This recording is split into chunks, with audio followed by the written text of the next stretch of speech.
let's talk about The Acid Room, the psychedelic trials and tribulations of Hollywood Hospital, a 2022 little pocket history of an institution that operated between 1957 and 1968, taking patients through an estimated like 6,000 LSD trips, accompanied, supervised, as a research thing, as a thing of trying to help people with alcoholism, depression, sort of, general anxiety and stuff like that. This was before LSD was actually declared a Schedule 1 substance by Lyndon Johnson, which then cascades up to Canada. It's written by Jesse Donaldson, who is a reporter, author, and journalist whose work has appeared in Vice, the Tyee, Calgary Herald, West Ender, and the Vancouver Courier, among others. And Erica Dyke, a professor and a Canada Research Chair in the History of Health and Social Justice at the University of Saskatchewan. And I should first off say, as a little pocket history, this is written in a very accessible, entertaining manner with a lot of really interesting figures in it.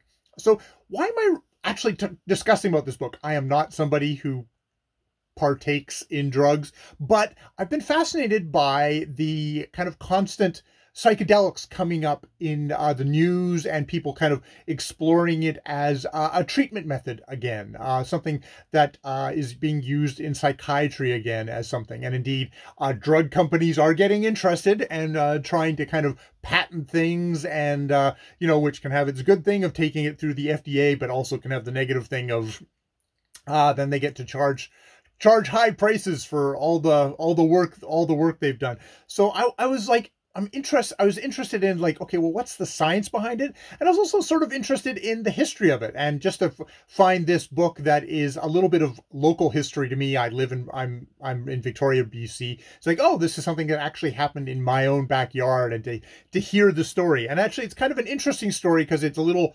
microcosm of what happened at the time, as well as, what's going to happen in the future. So yeah. So this is actually a book that is kind of made possible because the patient files from the Hollywood Hospital were actually finally being able to get access to. Erica Dyke was able to get the files. Apparently, one of the more kind of eccentric figures had the patient files on his houseboat for years and years, and actually was trying to sell them. They finally did end up in, I believe it's the BC archives, and there various of the stories of the people in the book are in this. So this tiny little book has got sort of the historical context, the story of the people who ran the hospital, and also excerpts from those patient files with the names changed to protect their privacy. So yeah, the context is it was legal at the time, and it was being investigated as, oh, this was an interesting, fruitful thing that maybe we can kind of use this to. I think especially Hollywood Hospital started off with a lot of treatments for people with alcoholism. In using that as maybe perhaps a way to try to treat alcoholism, but also, yeah, depression, anxiety, the various, because of the times, and because of being gay was seen as a mental illness at the time. Also, trying to use it for that. It was, tried it out on a lot of various things. Yeah, hint, it's not a conversion therapy. No, that didn't work. But it actually had some side effects where some of the people involved. One of the stories in here is a fellow going, "Oh, I realized I don't need to be actually ashamed of this." I kind of gave him enough of a perspective on that it actually helped him with, not with his gayness, but with society being so shitty about him being gay. So yeah, so the context, it's legal at the time, it's being explored, and at the same time, there is also, you get the rise of evangelicals, sort of like Timothy Leary, was fired from his university for his experiments, perhaps other things of with LSD, who became very much like, oh, we should use this. Everybody should use LSD, and it's going to break down the walls of society, and we'll get a new order out of it. Very much going into that kind of a cultural upheaval at the time, which is sort of one of the downfalls of LSD being used as a medical treatment. But we'll get into that. Yeah, for the Hollywood Hospital, it was purchased. The hospital itself was purchased by Dr. John Ross McLean, and it was kind of languishing at that point. He ended up teaming up with a fellow named Al Hubbard, Captain Trips Hubbard, who, he's born in 1901, died in 1982, was an American who was definitely the psychedelic missionary, an inventor, a rum runner, a government agent, sort of fled to Canada, and was one of these guys who was like going across the continent with a suitcase full of LSD, trying to get people interested in it. Was sort of the main supplier of the hospital for getting a supply of the drug from the manufacturer. There was limited actual manufacturers, not the basement chemists who did end up springing up. He was very much very flamboyant figure, seemed to have a lot of stories.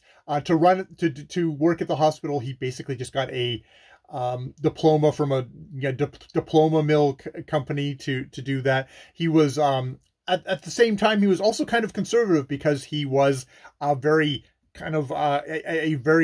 very Roman Catholic, and wanted a priest involved, and was very much about kind of getting the rituals in and music playing as people would lay back and take the LSD and do it. And one of the things about this LSD treatments seems to be, we're not talking about like, okay, you're going to be on LSD for the rest of your life. It's like, no, you'll take it for like once or maybe twice. But that in itself will help kind of semi-rejig your mind in a way. The book is not the science of it. It's the science of that time, where they didn't have MRIs and things like that, which that would be the next step if I'm actually interested in the science of this. This is definitely kind of the history.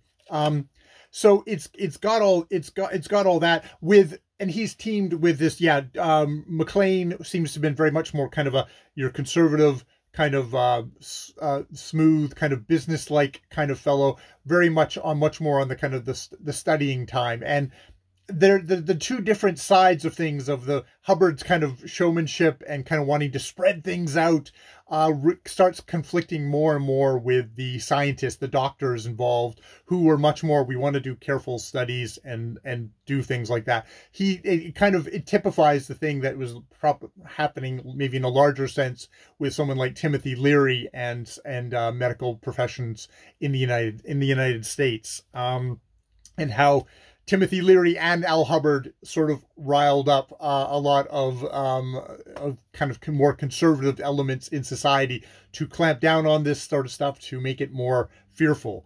So yeah, the patient files are interesting, because before a patient would actually have an LSD trip, or session, they would take a LSD autobiography, where you would state the reasons for taking LSD, what you hope to accomplish by it, the problems you're confronting you now, describe birthplace, date, and circumstance surrounding your birth. But then, you go into stuff like family, education, economics, military history, legal history, ambition, interests, religion, habits, sex and marital history, self-description, and how do you feel others see you?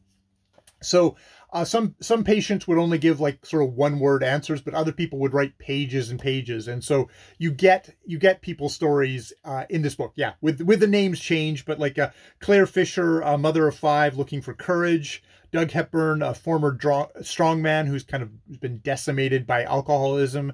A German woman, kind of very closed off from herself, very, I guess, sexually repressed, or feeling herself to be a failure as a woman. And a gay man looking for some kind of resolution to a feeling of in a world that had branded him mentally ill. So lots of, it's interesting. It's interesting having the personal stories of people. Like these are the people who went to this hospital looking for some kind of resolution. I mean, it does talk about having on the back of it having like an 80% success rate. I don't know how much we can take that as a how much I should take that as kind of like a scientific fact of like, oh my God, this is the most amazing thing ever. It's one of these things where I'm still kind of fuzzy on the science of this. You really do get the people who are like, wow, this could just change everything, and it's the panacea that's gonna help everybody. If you've got problems, you're gonna take this, which is like, and then you have, I'm much more interested in like looking at scientists who are saying like, okay, what exactly does this do? It's kind of hard to say. And, the idea of the placebo effect of like, if you tell people, this will help you explore and change your mind. Will people believe that enough that they will just, they'll do that themselves just through the power of suggestion? And I mean, I guess, does that matter? It does matter if it's the FDA or somebody else looking at this, Health Canada, and saying like, are we going to fund this? And just, what are the consequences on people's minds? There is so much misinformation about something like LSD, so much that I'm aware of. It's like, the whole idea of the acid flashback is something that I'd heard so much growing up as something like, oh, hippies are always having acid flashbacks because they took too much acid and stuff like that. That seems to be an incredibly rare thing versus like, alcoholism, like, how many people does that kill a year from very demonstrable kind of horrible effects that overuse of alcohol has had on the body versus something like LSD. But yeah.